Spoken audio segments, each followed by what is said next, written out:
Assalamualaikum warahmatullahi wabarakatuh. Nama saya Muhammad Ivan Pramana dari kelas 12 3CC dan saya ingin bukan merevisi, tapi saya ingin memperlihatkan Google Sheet saya selama PKL.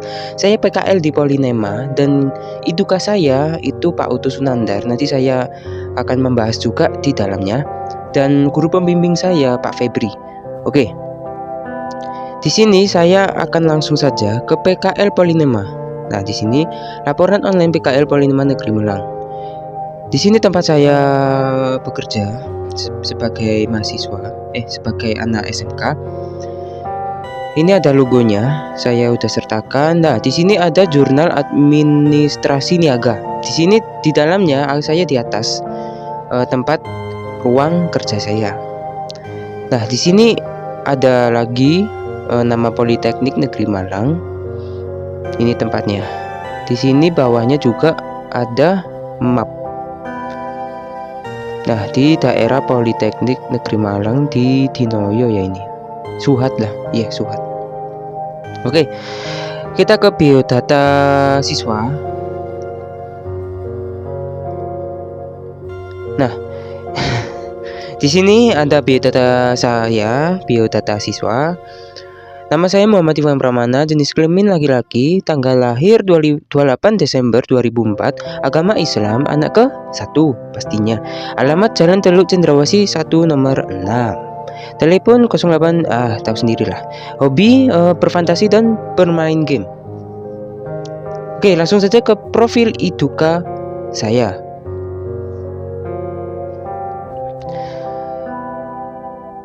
Nah, di sini Politeknik Negeri Malang Polinema adalah perguruan tinggi negeri vokasi yang berlokasi di Kota Malang di Provinsi Jawa Timur. Polinema didirikan sejak tahun 1982 dengan nama program pendidikan Diploma Bidang Teknik Fakultas Non-Gelar Teknologi. Ini data diri Polinema sendiri, dan di bawahnya ini tanpa foto iduka saya. Gak apa-apa lah, tapi yang penting saya udah sertakan di sini.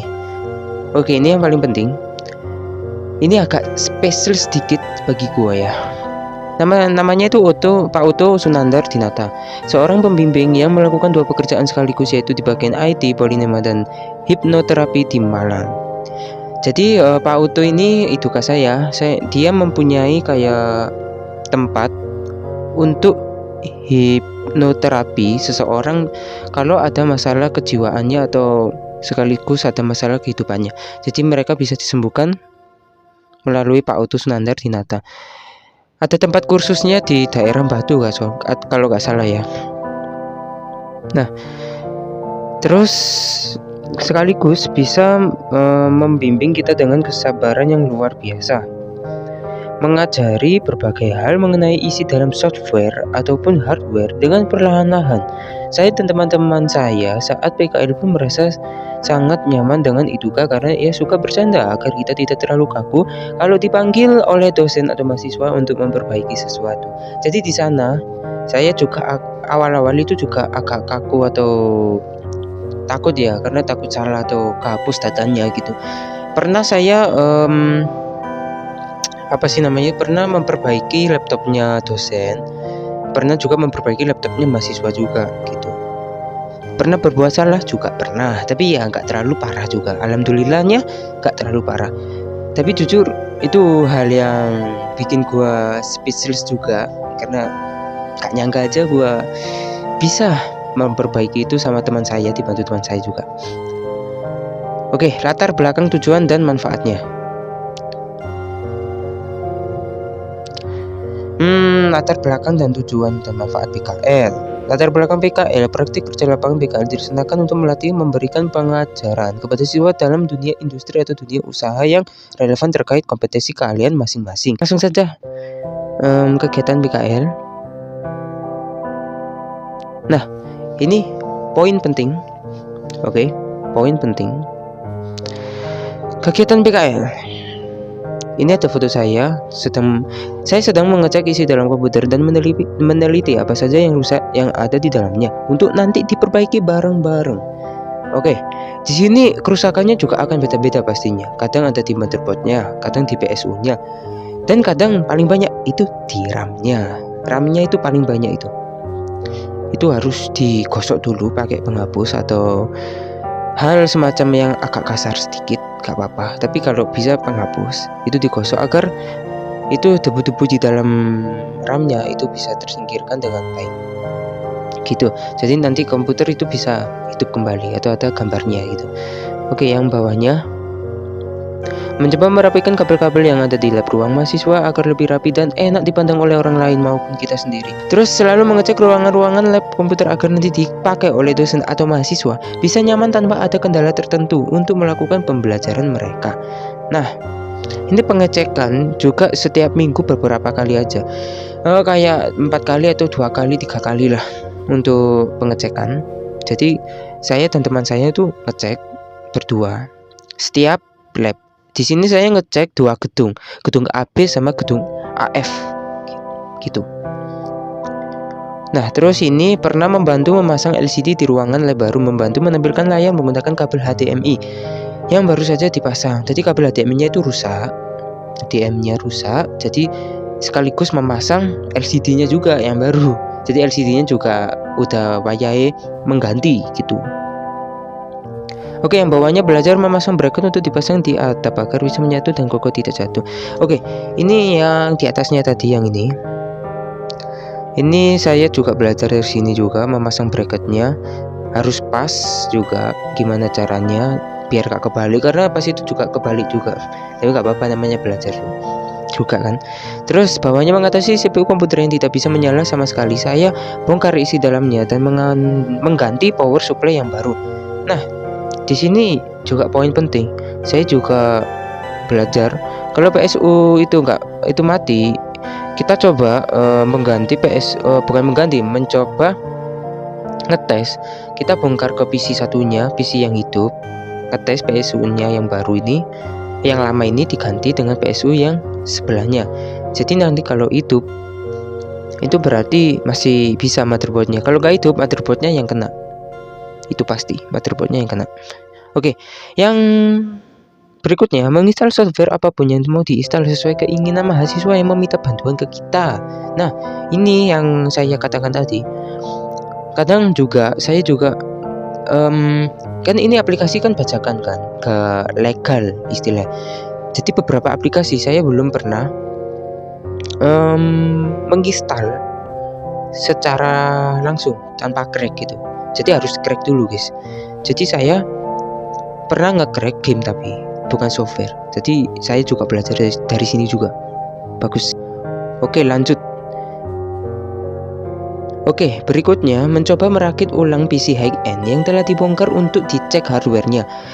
Ada yang rusak atau tidak? Dikarenakan sebelumnya PC kena air diakibatkan kebocoran ruangan. Jadi ini ada kejadian musibah di tempat saya. Jadi kan saat itu hujannya deras banget kan, musim hujan. Gak tahu kenapa tiba-tiba di ruang dosen, kalau ruang apa ya, pokoknya ada ruang dosen itu banjir. Yang banjirnya lumayan, satu jangka kaki lah, satu paha kaki. Jadi komputernya itu kena semuanya, mungkin ya separuhnya mungkin, karena pas itu dibersihkan itu masih ada airnya gitu. Ini saya membersihkan dan merakit ulang PC high-end. Bedanya di situ, PC-nya high-end. Ini merek ROG motherboardnya. Gak salah ini memakai VGA GTX 1050. VGA GTX 1050. Terus kabelnya juga bagus-bagus, tebel-tebel. Beda banget kayak komputer sebelumnya, komputer yang biasa kita temui. Itu beda banget. Oke. Ini juga masangnya juga susah banget. Bener-bener pinnya itu ada yang beda, gak sama seperti motherboard yang lain. Bener-bener beda. Jadi ya harus belajar juga. Oke, di sini menginstal software yang dibutuhkan mahasiswa dan membuat data baru di komputer baru agar mahasiswa nyaman saat melakukan tugas-tugasnya di kelas. Nah, ini saat itu ada komputer anyar ya, komputer baru. Saya disuruh angkat-angkat ke lab untuk mengganti komputer lama ke komputer baru. Di sini disuruh membuat folder mahasiswa, terus disuruh menginstal software-software yang penting buat mahasiswa. Jadi ini dibantu juga, tapi nginstalnya sendiri-sendiri. Jadi kita udah bisa nginstal sendiri di sini dan nge-cracknya juga. Di sini juga dibantu karyawan satunya juga kok. Jadi bisa cepet lah. Terus mengecek semua monitor dan CPU baru agar bisa diajukan pengembalian untuk kerusakan monitornya. Di sini juga saya ngecek monitornya ada yang rusak atau enggak gitu. Nah itu kursusnya banyak banget gitu. CPU-nya juga ada di bawah gitu. Nah di sini komputer barunya juga beda PC mereknya. Ini yang tadi ini, yang ini all-in-one mereknya. Kalau ini apa ya ini? Ini juga gak tahu aku mereknya, tapi Intel i3 kata i3 ya. Intel generasi 10 atau berapa gitu lupa. i3 ya, Intel i3. Dia memakai itu yang satunya. Oke, langsung ke kompetensi dan keahlian. Ini yang juga penting. Paling penting di sini yang gua pelajari, apa yang ada di pikiran gua selama PKL. Oke. Pertama-tama bisa memperbaiki atau memperbarui driver penting yang ada di laptop dengan mencari driver dengan sesuai merek laptop agar berhasil diterapkan pada program tertentu ke laptop atau PC. Nah, di sini saya belum pernah namanya ngotak-ngatik driver sama sekali. Saya nggak kenal namanya driver malah dalam seumur hidup saya. Baru diajari di sana. Driver ternyata penting karena driver itu juga seperti ini, seperti wifi. Kalau nggak ada driver, wifi-nya juga nggak ada. Kalau nggak ada driver, speaker juga nggak ada. Kayak icon kayak gini, kayak icon baterai, speaker, terus internet, bahkan mouse, touchpad, keyboard itu juga butuh driver. Wow, sebegitu penting driver. Driver itu istilahnya apa ya? Kayak pengendali desktop lah, istilahnya pengendali desktop gitu.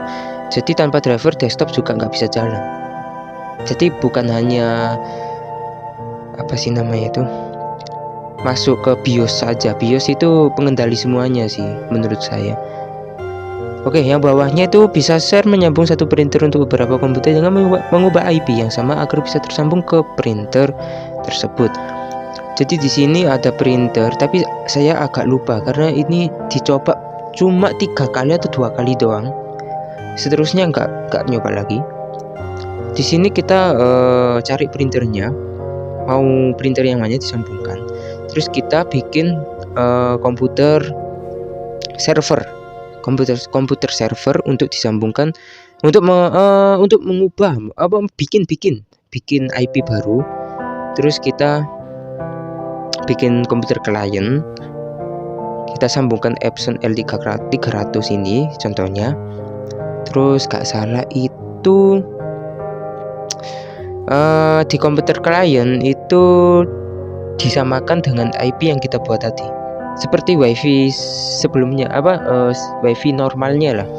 Jadi gitu ya, sebenarnya gampang, cuma kalau nggak di terus-terusin juga bakal lupa kayak sekarang ini. Tapi masih beberapa inget lah saya caranya kayak gimana. Oke, langsung ke bawahnya. Mengatasi troubleshoot PC seperti digambar dengan cara mengecek dan memperbaiki hardware yang ada problemnya. Nah, di sini ada blue screen, black screen, terus ada stuck itu kayak bug gitu ya. Tiba-tiba layarnya freeze gitu. Nah, di sini semua itu ada beberapa cara yang berbeda-beda. Kalau blue screen yang ini seperti ini, seperti ini, itu caranya coba di reset. Coba ini ada advanced option di reset BIOS atau di reset langsung dari automatic repair. Kalau nggak bisa, tetap nggak bisa, kita wajib install ulang, wajib itu wajib banget. Itu ada beberapa kok komputer, bahkan komputer baru itu ada yang all in one itu yang tadi itu ada itu harus diinstal ulang. Terus ada juga black screen, caranya itu juga gampang, ada shortcutnya sendiri. Ctrl Alt Del itu akan nanti takutnya gagalin. Pokoknya itu nanti akan berubah tampilannya, nanti bisa matikan langsung dari situ kalau nggak bisa. Oke. Di sini bisa install ulang Windows sendiri dari Windows 7, 8, 10 dan 11. Nah, di sini sebenarnya kita udah diajari kan, mulai dari bahkan kelas 7. Kok kelas 7? kelas 10 kita diajari, tapi kayak semuanya gitu loh. Pernah diajari tapi nggak semuanya. Tapi saya sudah bisa kok caranya kayak gimana. Gampang itu. Mengetahui komponen yang rusak dengan mendengar bunyi beep. Ada berapa? Lalu diperbaiki atau diganti komponen hardware pada PC. Nah, di sini bunyi beepnya itu ada beberapa. Ada beep, beep, beep gitu. Ada yang beep, beep, beep, beep gitu. Itu ada beberapa masalah. Atau beep, beep, beep biasanya itu komputernya itu antara arus listrik atau BIOSnya, atau pip itu biasanya itu RAM. Kalau panjang itu pipnya RAM. Tapi ada yang lain juga, tapi belum hafal aja saya. Tapi ada beberapa, saya udah catat semua. Oke, lanjut. Bisa backup data dengan menggunakan DLC boot dengan cara menggunakan bootable flash disk. Jadi manfaatnya DLC boot kita bisa backup data secara cepat, entah itu di disk C ataupun semua data di backup untuk diinstal Windows baru. Nah, di sini saya juga kaget sekali. Kenapa tiba-tiba ada ini? Kalau ada ini sangat mudah. Kenapa? 1. DLC boot jujur ini pemermudah kita untuk menginstal ulang Windows. Jadi kita cari ke komputer lain. Kita bootable dulu DLC bootnya ke flash disk. Terus kita mantapkan. Kita backup dulu ke komputer, ke DLC-nya, ke komputer yang mau disalin. Terus kita pindah ke komputer baru. Di situ akan direcover dan di situ akan muncul persis yang ada di komputer sebelahnya. Jadi yang di backup itu persis banget semuanya. Tapi yang bikin kurangnya atau bikin masalahnya itu drivernya itu kan gak sama ya. Di sini bakal bentrok di situ. Tapi gak apa-apa. Di komputer baru nanti bisa diuninstalin driver yang PC yang sebelah yang berbeda PC. Tapi enaknya kalau PC yang sama gitu. Kalau lab-lab gitu enak banget nih. Kita pakai cara kayak gini enak banget, cepet banget, gak lama kok. Oke, bisa mengatasi tiba-tiba black screen dengan cara tekan Ctrl Alt Del. Ya, ini tadi. Di situ ada pilihan Task Manager untuk menutupi aplikasi yang ada virusnya atau malware-nya. Nah, betul. Jadi kita pergi ke Task Manager. Task Manager itu istilahnya program-program software apa saja yang kita jalani. Di situ muncul semua. Jadi kalau istilahnya kalau Chrome nih, saya jalani Chrome atau Bandicam nih, atau folder Explorer. Kalau saya jalani semua itu akan kedeteksi di Task Manager. Itu akan memakan RAM cukup banyak juga. Makanya laptop kalian itu kalau biasanya lemot, itu biasanya software kalian itu masih berjalan dan itu RAM-nya juga terkuras terus, bekerja terus gitu. Jadi sebenarnya gampang masalah kayak gini. Saya juga dulu gak tahu sih. Bisa mengetahui cara membongkar laptop dengan mudah karena setiap laptop pasti ada yang mudah dibongkar dan sulit dibongkar. Sekalian bisa mengetahui letak hardware tanam pada laptop. Nah, di sini ini hal baru juga karena saya gak pernah, maupun saya punya laptop, saya gak pernah bongkar namanya laptop. Gak pernah sama sekali. Takut? Enggak juga. Tapi ya buat apa gitu? Karena ya dulu juga nggak ada tugas untuk bongkar laptop juga kan. Nah, di sini saya speechless. Ada juga motherboard tanam. Motherboard tanam itu juga bisa diganti, komponen-komponen lainnya. Ada juga motherboard yang bisa diganti. Seperti RAM juga ada dual slot atau single slot. Terus harddisknya juga itu bisa ada slotnya atau enggak. Harddisk itu biasanya itu satu slot. Atau mau ditambahkan itu biasanya ada SSD, tempat slot SSD. Tapi kalau zaman zaman yang dulu banget itu nggak ada namanya slot SSD, jadi cuma hard disk sama single RAM. Ya, kayak laptop saya ini. Jadi saya bongkar, belajar di sini, lumayan lah pengetahuan tambahan, maupun nggak sampai memperbaiki isi dalamnya ya, tapi nggak apa-apa karena bersyukur banget saya bisa mengetahui itu semua. Oke. Di sini bisa membersihkan printer dengan cleaning printer, dan kenapa harus di cleaning? Fungsinya untuk mengatasi warna di kertas saat redup bisa terang atau jelas lagi. Nah, di sini saya belajar, saat itu saya disuruh bersihkan langsung tanpa belajar dulu, jadi saya bingung. Ya udah, saya lihat di YouTube mandiri, saya cleaning, masuk di printer, propertiesnya printer, diklik kanan, nanti akan muncul di situ ada tempat kayak cleaning apa gitu. Terus di sini ada order ya, di tempat order di sini ada cleaning, deep cleaning, itu bisa secara software. Tapi kalau hardware gua belum tahu caranya kayak gimana, karena printer juga banyak banget harus dipelajari, jujur banyak banget. Terus tambahan belajar Cisco sendiri untuk mengisi waktu luang saat tidak ada tugas di PKL agar dapat ilmu tambahan lagi secara otodidak. Nah, ini cerita seru juga. Saat di Pol ini ada dosen, orangnya pinter banget tentang server, pinter banget tentang topologi, pinter banget tentang jaringan lah istilahnya. Saat itu kita berbincang selama 1 jam untuk berbicara tentang ini. Coba belajar Cisco gitu katanya. Coba belajar Cisco, mungkin minat kalian gitu katanya. Ya udah, saya coba gitu. Sampai sekarang lumayan, saya sudah bisa konfigurasi IP yang ada di router ataupun switch. Jadi konfigurasi juga ada kayak itu, coding juga kayak gitu, kayak enable konfigurasi terminal atau enable password atau banyak interface apa gitu, lupa aku ya, banyak pokoknya di situ. Tapi kalau dipelajari lagi langsung ingat pastinya, tenang aja. Oke, langsung aja ke lainnya, kesimpulan dan saran. Yang terakhir, maaf kalau gambarnya agak-agak ya, tapi pingin beda lah, gak apa-apa. Kesimpulan dan saran. Kesimpulan saya, selama PKL tidak ada kendala atau masalah yang saya timbulkan, PKL saya sangat menyenangkan, mendapatkan ilmu yang benar-benar saya tidak mengetahuinya sama sekali. Selama saya PKL juga bisa praktek secara langsung dalam dunia pekerjaan, bisa merasakan lelahnya dan pulang lebih lama. Tetapi semua itu terbayarkan dengan ilmu-ilmu baru yang penting untuk dipelajari secara sosial atau otodidak sendiri. Jadi maksudnya kayak otodidak sendiri tuh, kayak saya belajar Corel Draw, saya belajar Photoshop, kayak desain grafis kayak gitu.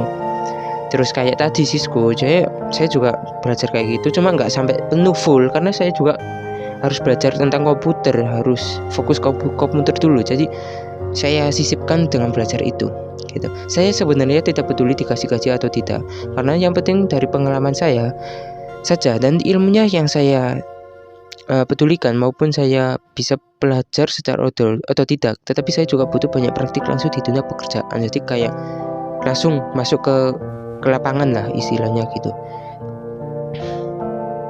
Oke, saran saya yaitu tentang aturan absen. Seharusnya absen PKL hanya 1 buku atau di web saja, karena suatu hari banyak siswa yang melewatkan salah satu absen dengan tidak sengaja atau sengaja. Jadi tolong pertimbangkan saran saya ini. Nah, ini saran saya tentang presensi, karena saya jujur lupa, orangnya lupa. Saya saat absen di buku, biasanya saya langsung megang laptop, saya langsung bekerja saat itu. Jadi saya langsung lupa kalau ada absen di web. Nah, itu dia. Jadi tolong pertimbangkan ini, karena mungkin bisa ngaruh juga ke lainnya. Oke, itu dulu selama saya PKL. Jadi kesimpulan saya selama saya PKL ya, saya sangat suka sekali PKL di Paulinema. Jujur, ini kaget aja, jujur speechless banget karena saya dapat PKL yang bener-bener saya inginkan karena tentang komputer. Sebenarnya saya kurang suka tentang jaringan ya, tapi saya belajar dasar jaringan aja gak apa-apa, tapi gua nggak terlalu bisa mendalami tentang jaringan. Tapi kalau tentang komputer, hardware, software, aku mungkin 80% semua tahu lah. Tentang RAM ada beberapa DDR kan, DDR 1, 2, 3, dan 4.